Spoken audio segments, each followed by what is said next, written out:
fait, l'année 2020 n'était pas du tout facile pour nous. En même temps, le Covid, et en même temps, en fait, on avait vraiment une crise climatique, en fait. Donc, la sécheresse. Et puis, il n'y avait quasiment pas du tout de pluie. Donc, ça veut dire, en fait, que vous êtes hyper sec, qu'il n'y avait quasiment pas d'ouverture. Du coup, les éleveurs, en fait, pour s'occuper de leur troupeau, ils doivent faire de hors-tor. Hors-tor, c'est, comment dire, en fait, le changement de pâturage en suivant l'ouverture. En fait. Donc, en gros, ils ne sont pas restés chez eux pendant tout l'été, même jusqu'à maintenant. La famille doit être partagée en deux, que les enfants, la femme doit rester sur la même zone en fait, pour suivre la scolarité ou à quoi que ce soit. Là. Puis le mari doit suivre en fait, le troupeau pour aller ailleurs. Du coup, c'est en termes d'organisation familiale, c'est compliqué, social, c'est compliqué. Et puis, surtout en fait, quand tu changes en fait, de territoire, tu dois rencontrer en fait avec des gens que tu ne connais pas, tu dois adapter en fait dans leur culture, dans leur quotidien. Et puis, des fois, ils ne se comprennent pas pourquoi en fait, tu dois squatter notre pâturage. Ceux qui ont pu trouver un endroit et s'entendre avec la communauté ont pu rester dans ces zones vertes. Les autres sont revenus. Ils sont revenus où? Chez eux, mais dans cette zone où il n'y a pas d'herbe. Donc, ils sont obligés de passer l'hiver sur des pâturages secs. En conséquence, les animaux ne peuvent pas s'alimenter et il y a une perte par la faim qui est inévitable. Les éleveurs ont investi, ils ont acheté du fourrage, mais ce n'est pas suffisant pour les besoins de l'ensemble du troupeau. Ils ont aussi anticipé avant l'hiver, quand ils sont revenus, ils ont vendu leurs animaux, mais ils ont vendu au dernier moment pour espérer que la situation s'améliorerait et pouvoir garder un maximum de ces animaux. Et à la fin, ils ont vendu des animaux très, très amaigris, donc le prix de vente était très faible. Ils ont perdu petit à petit leur capital productif. En fin d'année, avant l'hiver, ils avaient déjà réduit de 50% la taille de leur troupeau. Avec l'impact du froid depuis que l'hiver a commencé, il y a encore des animaux qui sont décédés, qui sont morts. Donc, on pense que peut-être la réduction de la taille des troupeaux, ce serait de l'ordre de 70%. Ils doivent malgré tout faire un maximum d'efforts pour pouvoir sauver un troupeau minimum. Et certains éleveurs ont déjà considéré qu'il fallait qu'ils abandonnent cette activité et qu'ils se rapatrient dans les centres urbains auprès du réseau familial, qui est lui aussi affaibli par cette crise économique.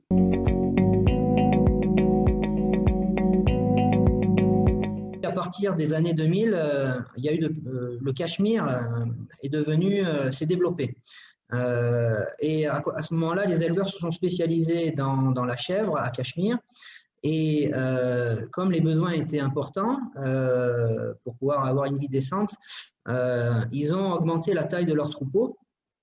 Et avec l'absence de services techniques de l'État pour les aider à avoir des méthodes un peu plus productives, les éleveurs ont plutôt continué à augmenter leurs troupeaux et ils sont rentrés très rapidement, dès les débuts des années 2000, dans un processus de surpâturage. C'est une dégradation extrêmement rapide et dangereuse puisqu'on est dans des zones semi-désertiques et que l'irréversibilité de la dégradation est très proche.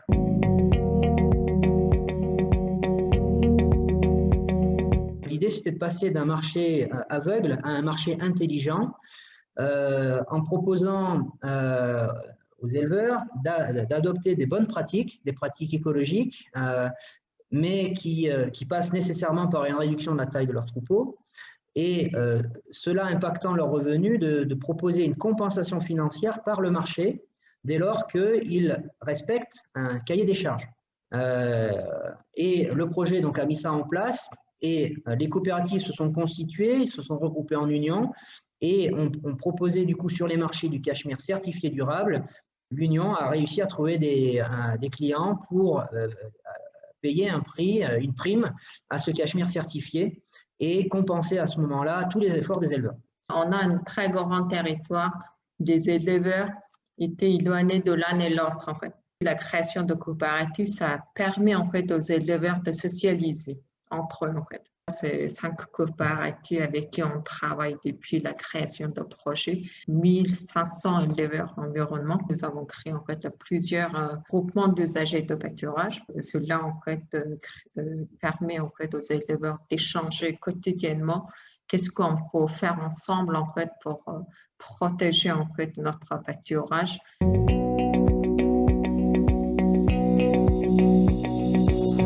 Les éleveurs adoptent des pratiques plus durables. Ça passe par exemple par la réduction de la taille des troupeaux.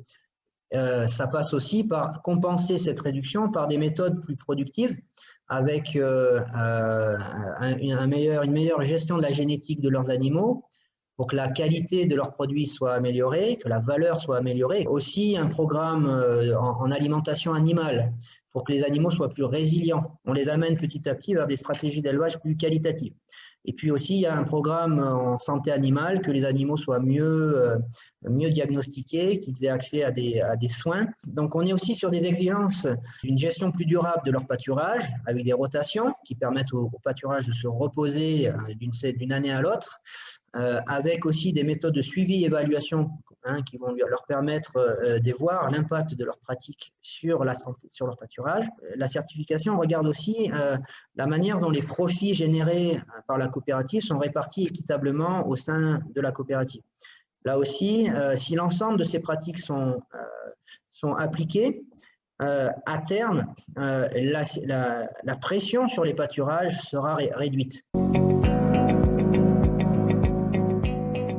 Ce modèle clé en fait aux éleveurs, ils se rendent compte de la situation de pâturage et puis l'aspect économique et social en fait, ça leur permettrait d'améliorer en fait leur mode de vie, quoi. C'est de pouvoir compter sur des pâturages dans 50 ans avec ce schéma de certification, avec l'adoption de ces pratiques.